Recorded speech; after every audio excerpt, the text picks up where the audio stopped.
los psicólogos trabajamos, ¿verdad? Todo lo que tiene que ver con muerte. Muerte en términos físicos, en términos de duelo, ¿ok? Así que, ¿qué es el duelo? El duelo es algo que la gente se cree que ocurre solamente cuando alguien fallece.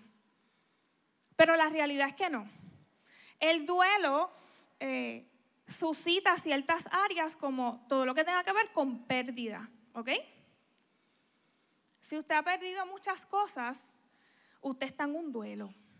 Así que yo creo que tal vez todos nosotros aquí o hemos experimentado un duelo o lo vamos a experimentar, ¿ok? Así que recapitulando esta serie que es después de que mueres, ¿verdad?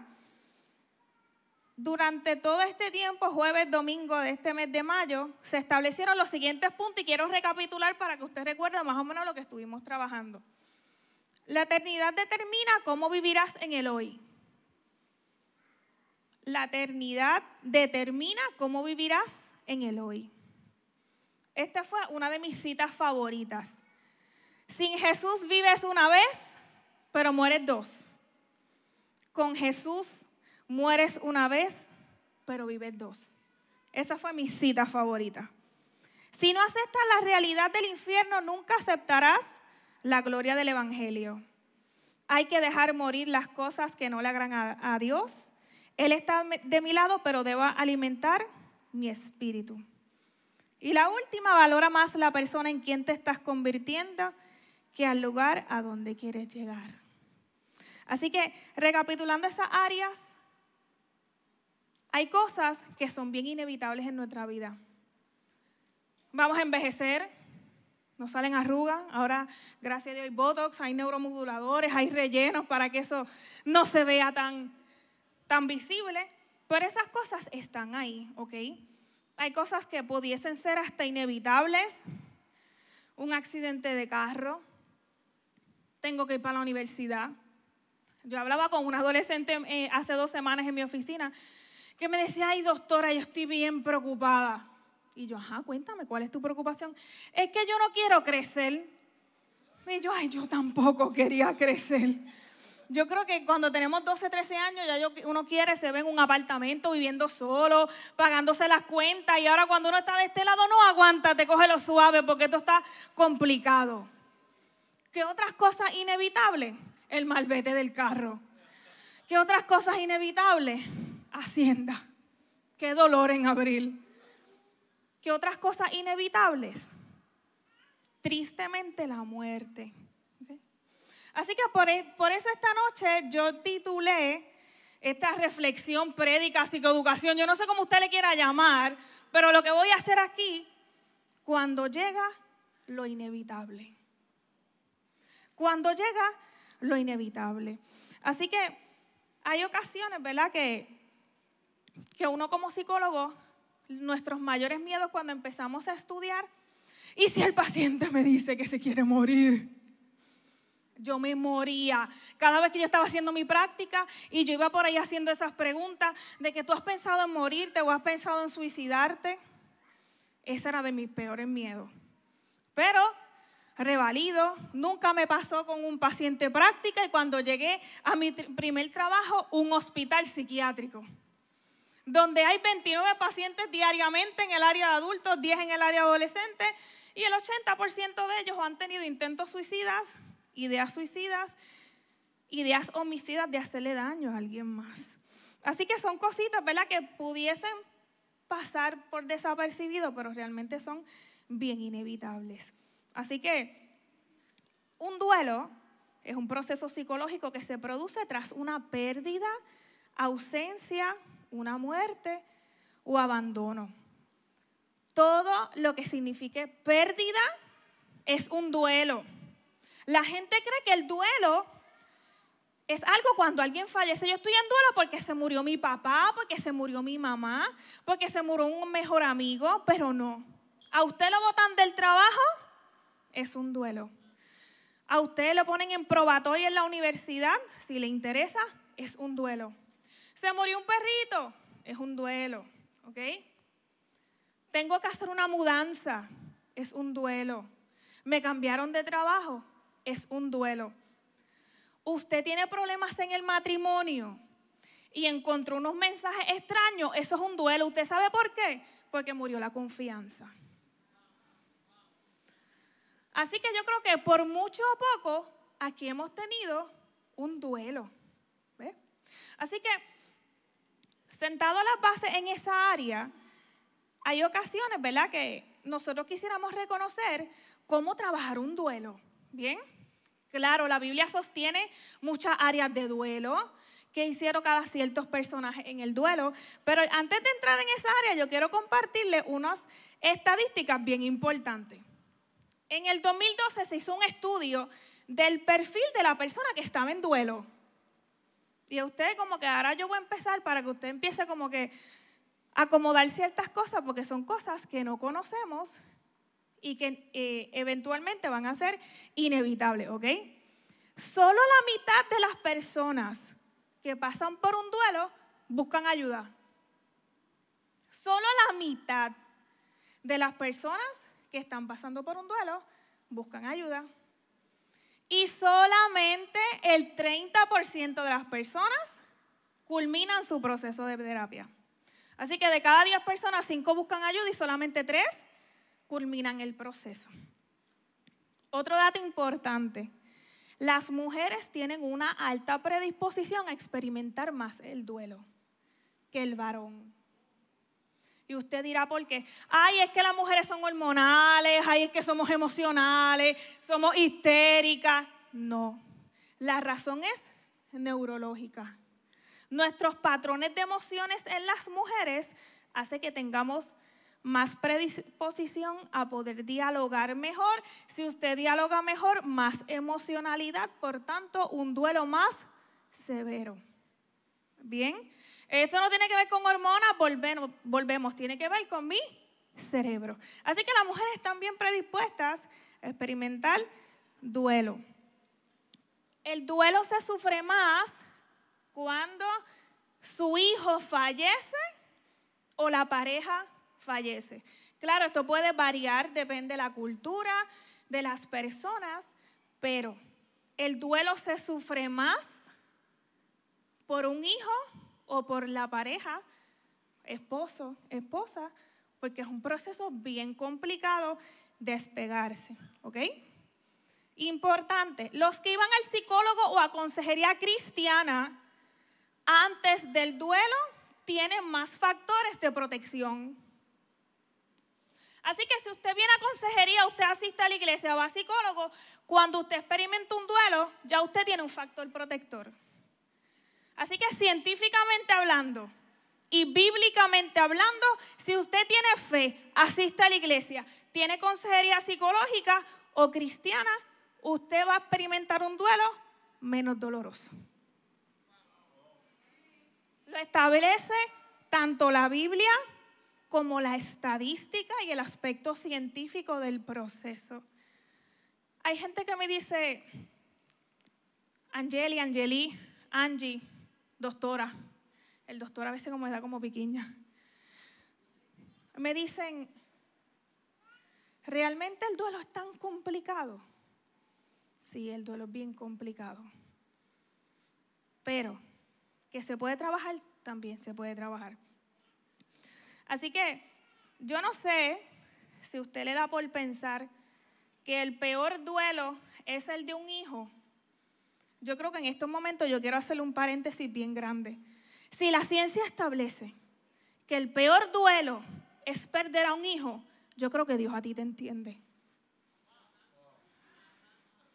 Yo no sé si tú puedes entender que la estadística y la ciencia nunca va a negar a Dios. Porque la ciencia me dice a mí que el peor duelo que tú puedes experimentar es Dios, es perder un hijo. Y si Dios perdió un hijo, ¿por qué tú crees que Dios no te entiende cuando pierdes algo? Yo creo que tú tienes que entender que todo lo que significa pérdida para ti, Dios ya lo pasó primero. Y si Dios ya lo pasó primero, quiere decir que Él tiene todos los factores para protegerte en ese proceso, porque Él te entiende. Yo creo que tú tienes que entender eso. ahora en el manual de diagnósticos de salud mental incluyeron el duelo patológico. El duelo patológico es un trastorno de la salud mental que la persona comienza a sentirse mal por más de 12 meses luego de un fallecimiento de una persona. Así que estar en un duelo que provoca disfunción va a provocar que tú tengas un trastorno de salud mental. ¿Que todo el mundo puede experimentar un duelo patológico? No. Todos podemos pasar por duelos, pero no necesariamente se desarrollan duelos patológicos. ¿Ok? Así que vamos a ver en qué parte de la Biblia comenzamos a hablar del duelo. Para su sorpresa, el duelo no empezó con Caín y Abel cuando alguien mató, su hermano mató al otro. Realmente el duelo comienza desde Génesis. Y yo quiero que por ahí me vayan ayudando con Génesis 2, 15 y 17. ¿Qué dice Génesis 12, 15 al 17?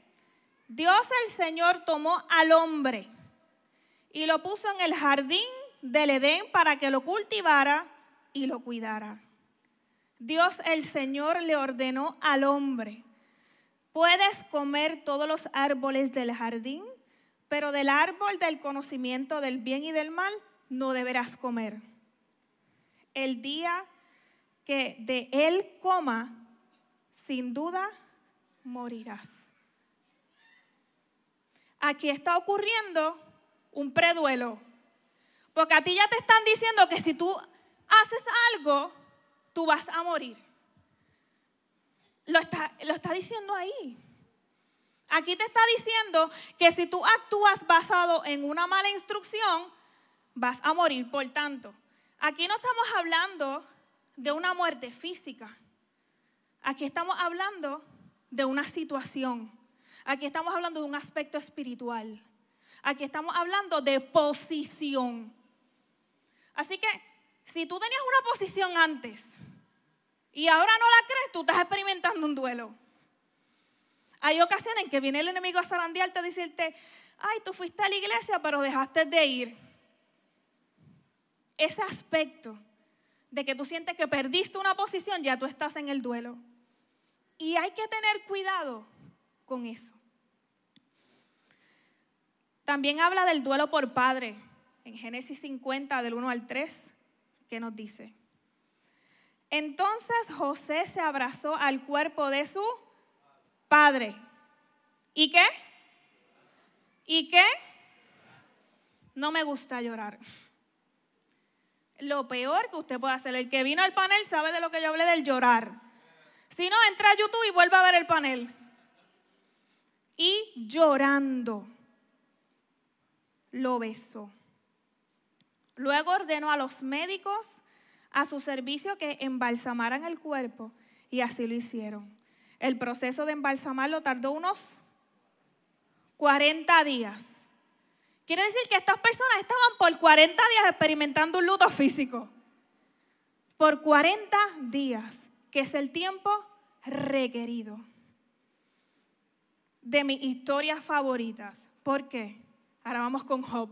¿Quién era Job? Job, aquella persona que en un día lo perdió todo. Perdió economía, hijos, perdió standing, lo perdió todo excepto que su fe. Nunca maldijo a Dios. Y usted sabe por qué yo lo quiero leer, porque en estos momentos a veces pasamos por esta situación. Y ahora usted agárrese. Dice Job 1:13. Llegó el día en que los hijos y las hijas de Job celebraban un banquete en casa de su hermano mayor. Entonces un mensajero llegó a decirle a Job: mientras los bueyes araban y los asnos pastaban por allí cerca, nos atacaron los de Sabá y se los llevaron. A los criados los mataron a filo de espada. Usted imagínese esa escena. Solo yo pude escapar y ahora vengo a contárselo. Después dice: no había terminado de hablar. Y es como que, ¿pasó algo? Se te dañó el aire del carro. La semana que viene se te explotó una goma. no habías pagado bien, te dieron un diagnóstico. Te dieron el diagnóstico y ahora tienes que ir a otro especialista porque no sabes lo que tienes. Eso le pasó a Job. Tal vez usted no ha tenido tantas pérdidas, pero una noticia detrás de otra que le quita la paz, usted está experimentando un duelo. Dice, no había terminado de hablar este mensajero cuando uno más llegó y dijo, el fuego de Dios cayó del cielo y quemó a las ovejas y a los criados. Solo yo pude escapar para venir a contárselo. No había terminado de hablar. ¿Usted sabe lo que es tener una pérdida tras pérdida tras pérdida? No había terminado de hablar y ya llegaba otro mensaje. Dice, este mensajero cuando otro más llegó y dijo, unos salteadores caldeos vinieron y dividiéndose en 3 grupos se apoderaron de los camellos y se los llevaron. A los criados los mataron a filo de espada, solo yo pude escapar. Ahora vengo a contárselo. Los hijos y las hijas de usted estaban celebrando un banquete en casa del mayor de todos ellos cuando de pronto un fuerte viento del desierto dio contra la casa y derribó sus 4 esquinas. La casa cayó sobre los jóvenes y todos murieron. Solo yo pude escapar. Y ahora vengo a contárselo. Esta es la parte importante. Al llegar a este punto, Job se levantó. Diga conmigo, se levantó. Job se levantó. Se rasgó las vestiduras. Se rasuró la cabeza y se dejó caer al suelo en actitud de adoración. Aquí el problema no es si usted cae, es con qué actitud tú te caes. Aquí el problema no es si te vas a caer o no, porque aquí te da permiso a caerte. Es que cuando te caes, ¿con qué actitud tú te caes? ¿Te caíste con actitud de, ay bendito lo que me quitaste? ¿O tú te atreves a caerte al piso y decirle, Señor, esto a mí me duele, pero yo necesito que tú llegues a mi encuentro? Señor, yo no puedo entender cómo tú te metiste por ahí y me quitaron todo. Me duele, lloro, me tiro al piso. ¿Con qué actitud te caes? Aquí lo importante no es si te caes o no te caes. Yo necesito que cuando te caigas sea con una actitud de adoración. Yo no sé si tú puedas adorar al Dios del cielo. Decirle, Señor, yo te adoro aún en mis pérdidas. Aún en mis situaciones complicadas, aún en esas situaciones donde yo no entiendo dónde estás, donde yo no veo por dónde estoy caminando. Yo no sé si tú puedas entender esta parte. Si en estos momentos tú te encuentras en un duelo, ahora ¿qué vas a hacer?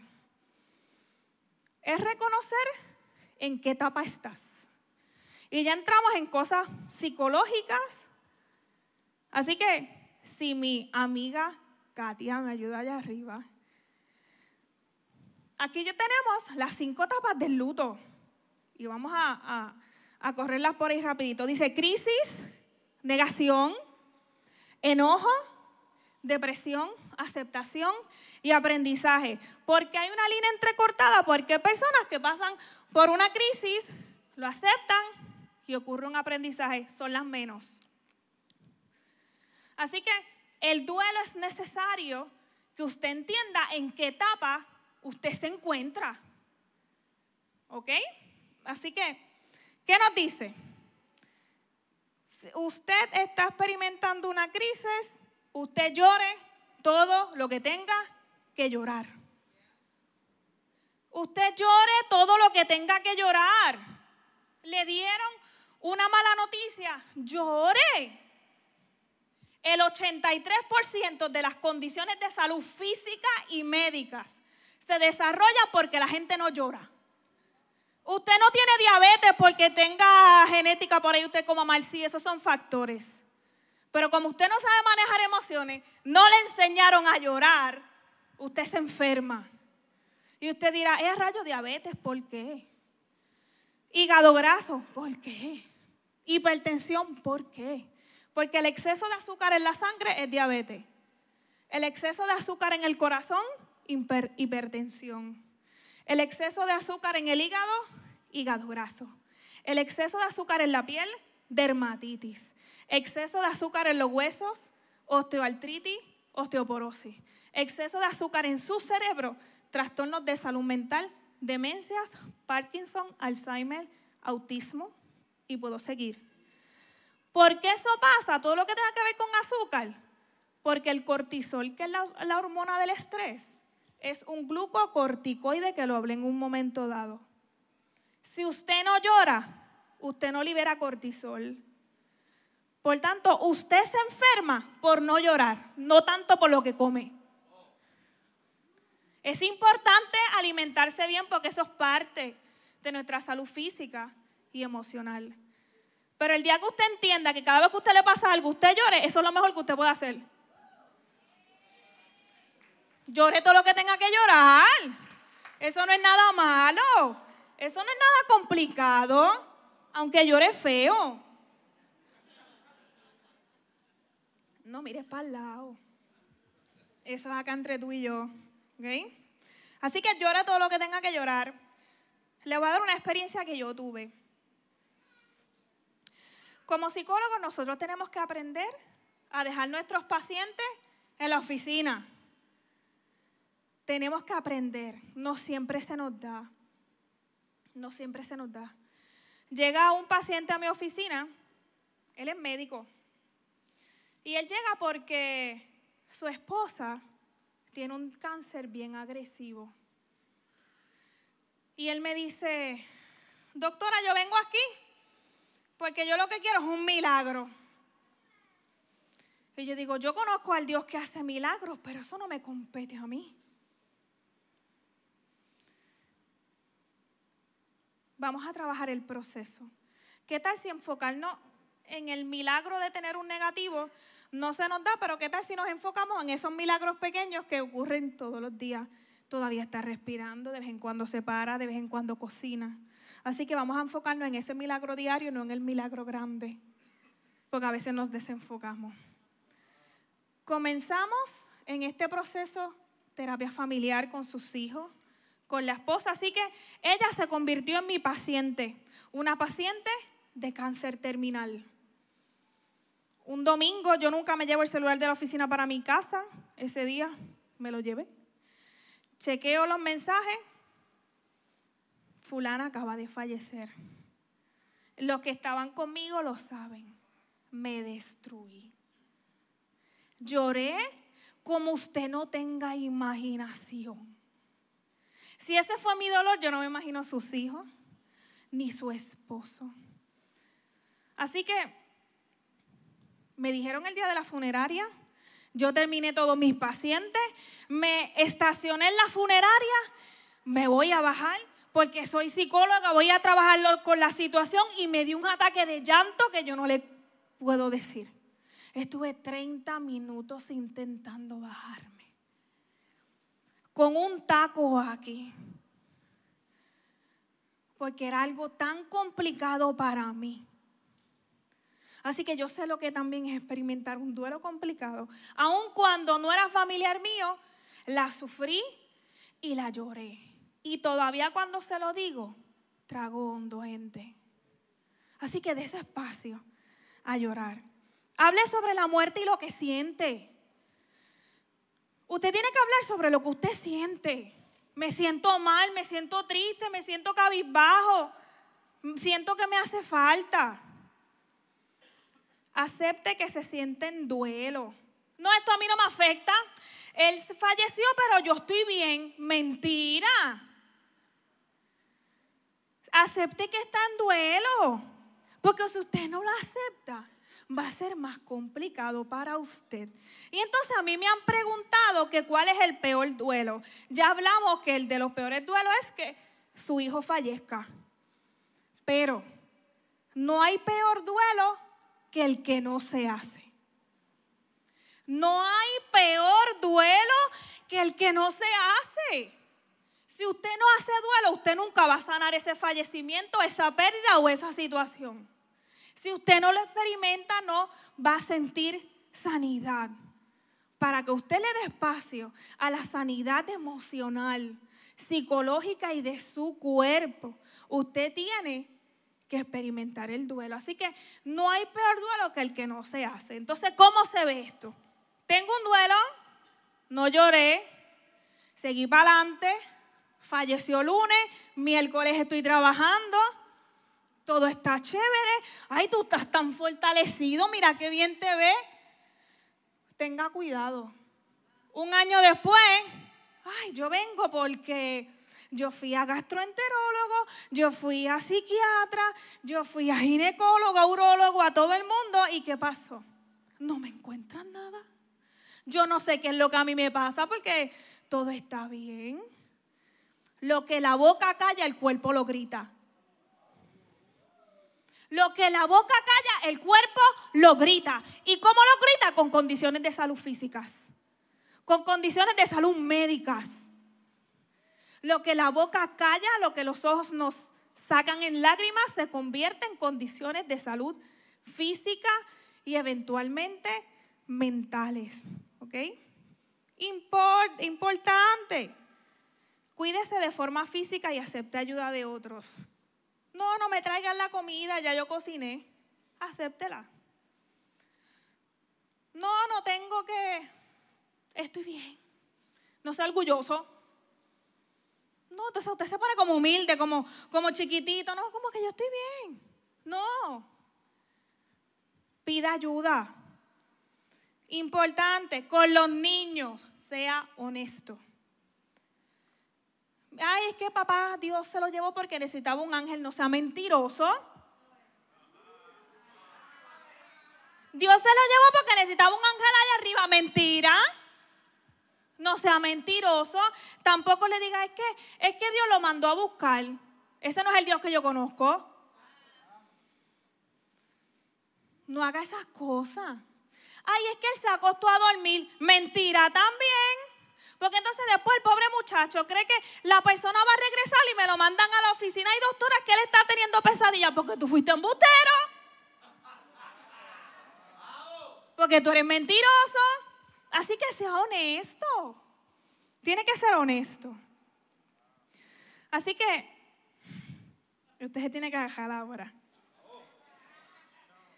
Se tiene que agarrar ahora. Así que póngase cinturón si lo tiene. Si no lo tiene, para agarrarse de algún lado. Una de mis pacientes más complicadas en el hospital cuando estuve, fue una adolescente que ella llega al hospital por un intento suicida, 14 años. Esta chica tiene múltiples hospitalizaciones, problemas de salud mental bastante severos. Ella intenta suicidarse con un montón de medicamentos. Ella la estabilizan en un hospital y luego la pasan a la unidad donde yo estaba. Se estabiliza la chica, todo fluye.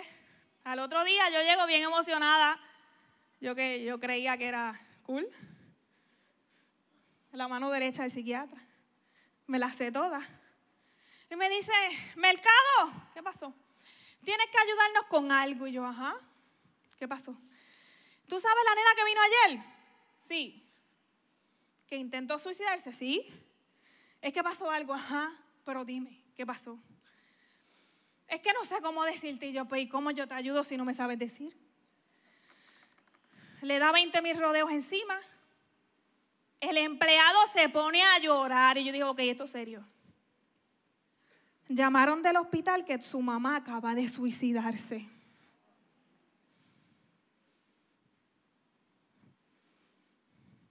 Su mamá la encuentra tirada en el piso. Se tomó un montón de medicamentos. Había tenido múltiples intentos. Esta vez estuvo a punto de lograrlo. Llega al hospital, la estabilizamos. Un par de horas más tarde, su mamá se acaba de suicidar.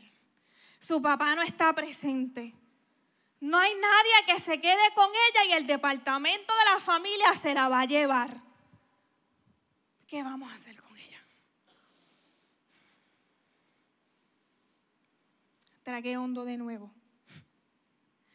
Y usted dirá, Rayo, tú como psicóloga no sirve. Porque tú lloras por todo. Eso es lo más sano y saludable que hay. Si usted no llora. Así que le digo, doctora, la psiquiatra, y digo, ¿qué hacemos? Esto está complicado. Me dice, vamos a esperar a que ella se estabilice un poco para podérselo decir. Esperamos 2 días. Cada vez que yo llegaba al hospital yo sentía una cosa bien mala dentro de mí. Vamos a reunirnos. Ella estaba bien contenta, le habíamos dado medicamentos. Ella decía que en 5 días iba con su mamá. Fulana, tenemos una noticia fuerte que decirte. Tu mamá falleció. Pero eso no es posible si mi mamá me trajo. Sí, tu mamá. ¿Pero de qué falleció? ¿Qué pasó? Tu mamá se suicidó. Me dice, ¿tú sabes por qué yo soy así? Porque ella me lo enseñó. Hay algo que se llama epigenética. La epigenética son nuestros controles genéticos dentro de nosotros. Y eso pasa aún más en las mujeres nuevamente. Cuando mi mamá estaba embarazada de mí, ya Evangeline venía de camino. No lo entendiste. Cuando mi mamá está embarazada de mí, yo vengo de camino, pero todos los óvulos de las niñas ya vienen en el cuerpo. Es por esa la razón que la Biblia habla hasta de la 4ª generación. Y eso lo establece la epigenética. Abuela le heredó una depresión genética a mamá. Mamá le hereda una depresión a la chica de forma genética. Pero el factor ambiental hizo que se expresara.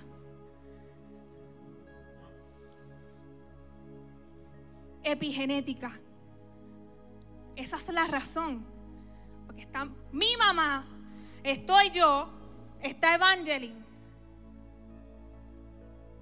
Por tanto, hasta la 4ª generación hay marcadores genéticos en la persona.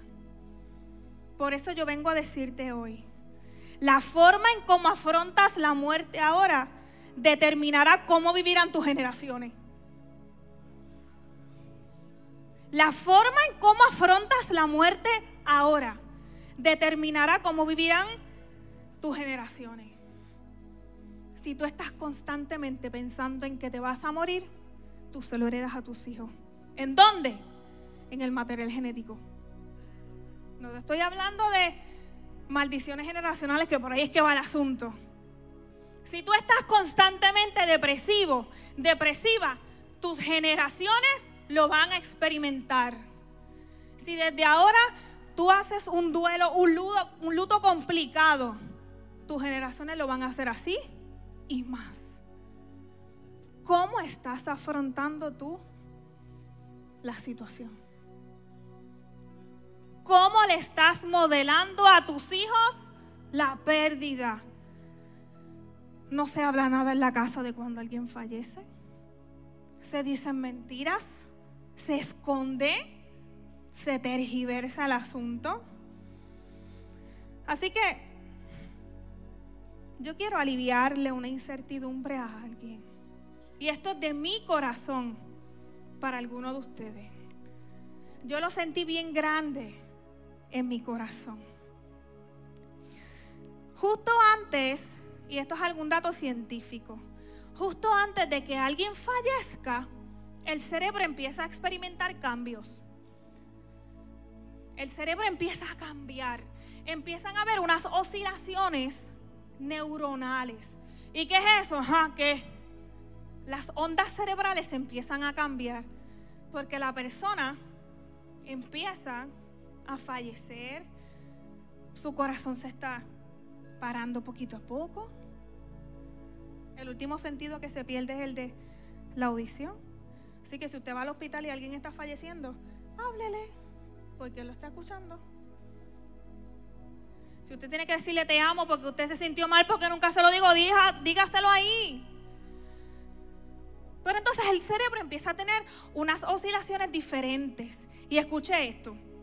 Observamos cambios en un rango específico de frecuencias de las oscilaciones neuronales, también conocidas como oscilaciones gamma. Pero hay otras oscilaciones que son las más importantes. Son esas oscilaciones que se dan para tú relajarte. Así que el cerebro sabe cuando tú te estás muriendo, porque empiezan a liberarse ondas de relajación. ¿Y usted sabe cómo se llama esa onda cerebral? Pregúnteme. ¿Cómo se llama? Esa onda cerebral se llama alfa. No la agarraste tampoco. Esa onda cerebral se llama alfa. La onda alfa cerebral es la que te relaja, la que te da tranquilidad antes de que tú mueras. Me voy a mover para acá. Alfa es la primera letra del abecedario en hebreo, griego. Quiere decir,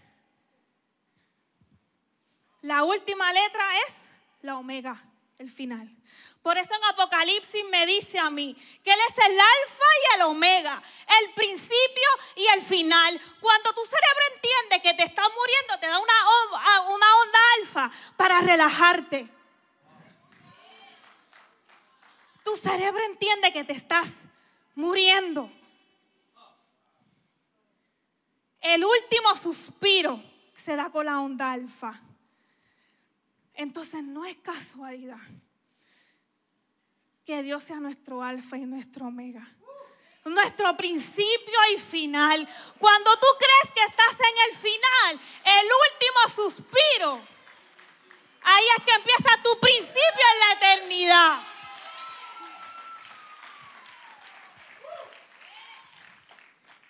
¿Usted sabe cómo se escucha un suspiro, el último suspiro?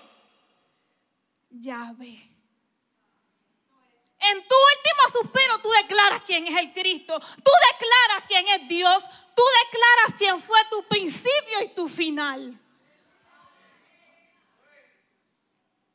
Tú tienes que entender que esa onda que está ahí está para relajarte, para darte el último suspiro y tú puedas reconocer quién fue tu Dios. Tu último suspiro reclama el nombre de Jehová. Así que si tú tienes dudas, si una persona le duele antes de morir, quiero quitarte esa carga. Su cerebro es sabio. Le da tranquilidad, le da paz, le da serenidad. Yo no sé si tú puedas darle un aplauso al Señor ahí.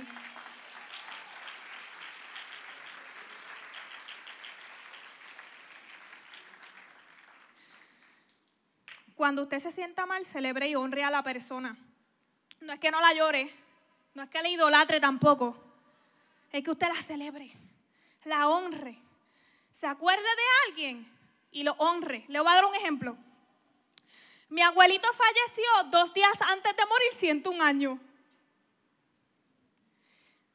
Falleció 2 días antes de morir, 101 años. Así que para mí, falleció de 101 años. Y tengo la convicción de que se fue salvo. Porque él no escuchaba, pero mi hermana Nicole le escribió en una pizarra y él hizo confesión de fe. Así que celebre y honre a la persona. ¿Qué yo voy con esto?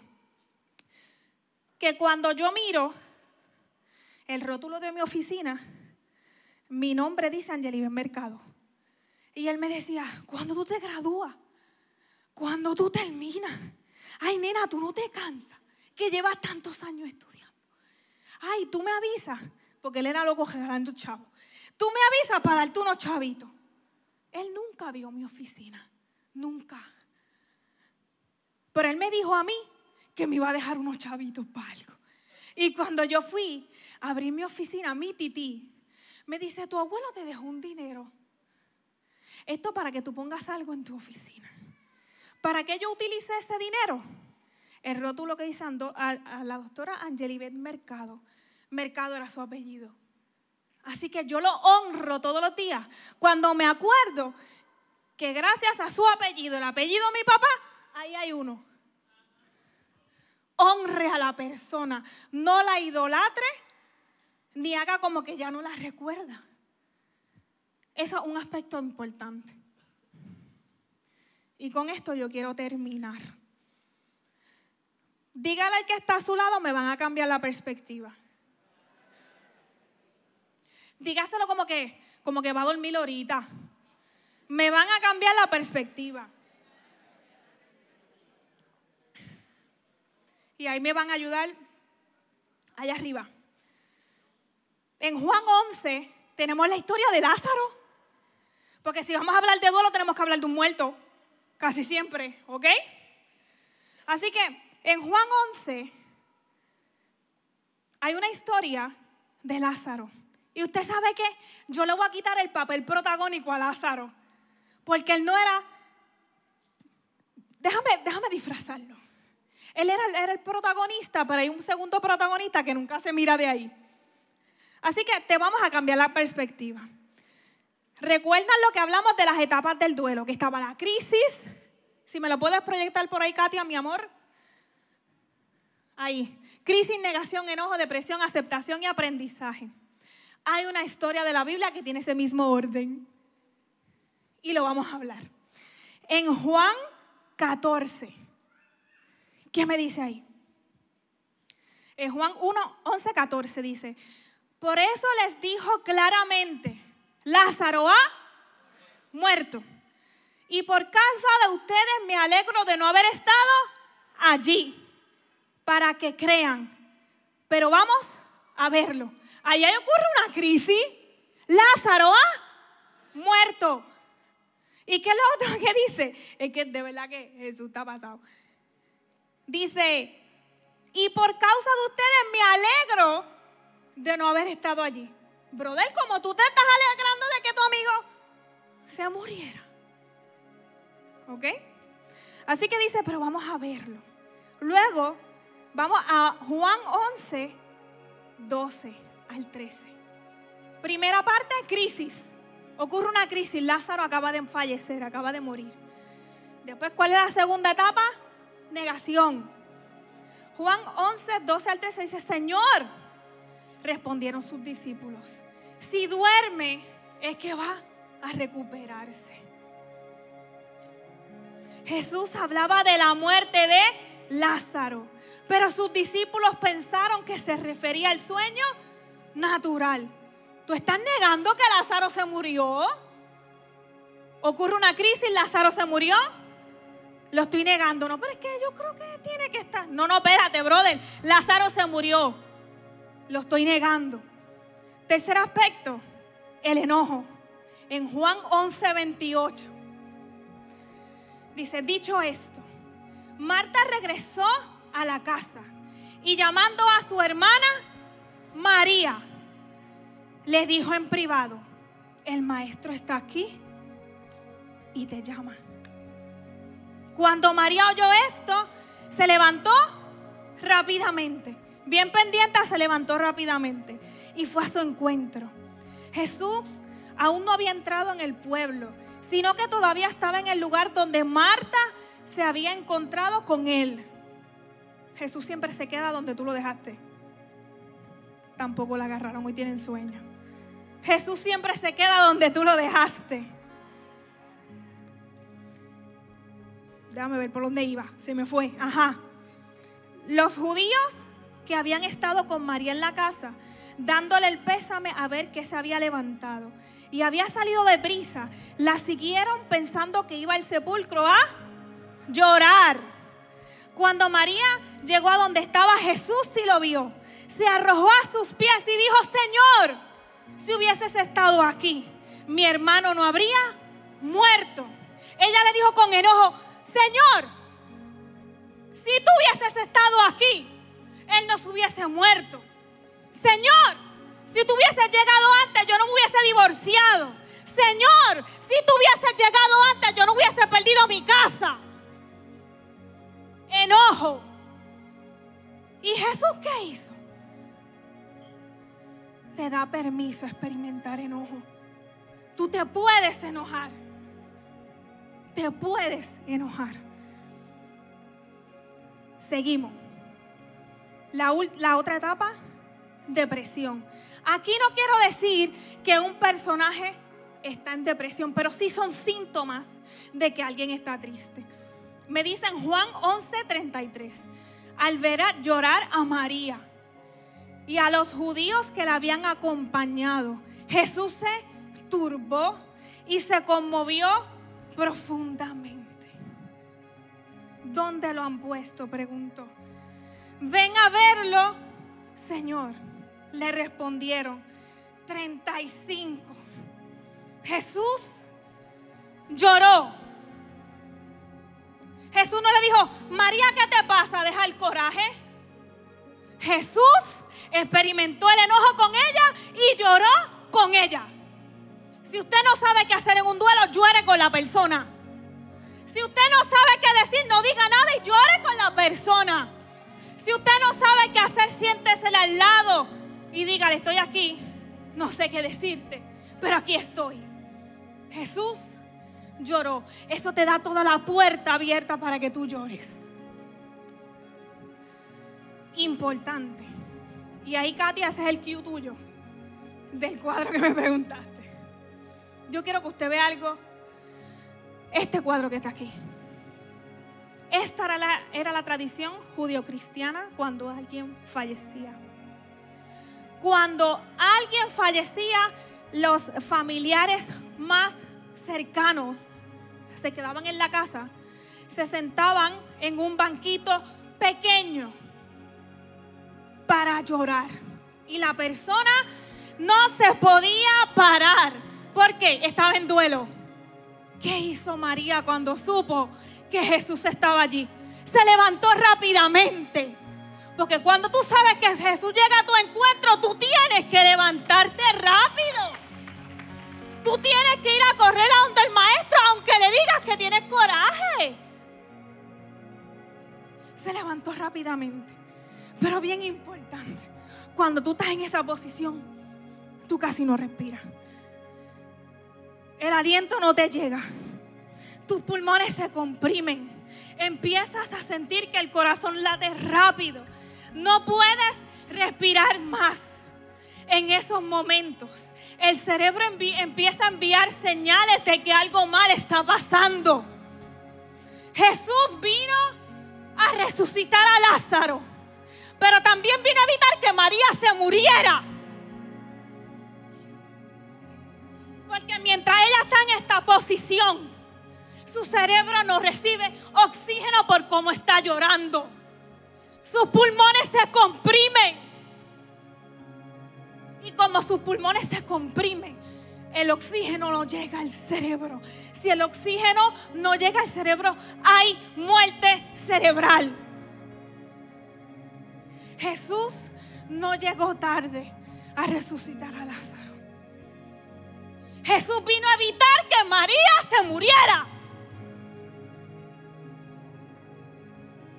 Jesús vino a evitar que María se muriera. Tal vez tú sientes que algo se te murió cerca, que el Señor no vino a tu encuentro a tiempo, pero tal vez viene a resucitar algo de ti, pero también a evitar que tú mates algo de ti. Ten cuidado con enfocarte con lo que aparentemente se murió. Enfócate en lo que tienes que evitar que se muera. Respira hondo. No te quedes en el suelo, en esta posición. Aceptación. Juan 11:41. Entonces quitaron la piedra. Jesús, alzando la vista, dijo: Padre, te doy gracias porque me has escuchado. Ya sabía yo que siempre me escuchas, pero lo dije por la gente que está aquí presente, para que crean que tú me enviaste. Dicho esto, gritó con fuerza: Lázaro, sal fuera. Yo acepté que Jesús siempre me escucha. Aún en mis momentos de dolor, de quebranto, Lázaro se levantó. El último aprendizaje, Lucas 7:37. Entonces una mujer de la ciudad que era pecadora al saber que Jesús estaba a la mesa en casa del fariseo, trajo un frasco de alabastro con perfume. Y estando detrás de él a sus pies, llorando, comenzó a regar con lágrimas sus pies y los enjugaba con sus cabellos. Y besaba sus pies y los ungía con el perfume. Y usted dirá, ajá, ¿y cómo es que Juan se conecta con esto? En Juan 11:1 dice, había un hombre enfermo llamado Lázaro, que era de Betania, el pueblo de María y su hermana Marta. María era la misma que ungió el perfume al Señor y le secó los pies con sus cabellos. La misma que salió enojada con Jesús fue la que lavó sus pies con un perfume. La tradición judío-cristiana también establece que lo primero que tú haces con el cuerpo es lavarlo y echarle perfume. La misma que evitó que se muriera fue la misma que preparó el cuerpo de Jesús para que lo fueran a crucificar en una cruz y muriera por ti y por mí para darme vida eterna. Tuvo que experimentar un duelo primero. Identifica ahí cuáles son los Lázaros de tu vida. Identifica ahí cuáles son las Marías de tu vida.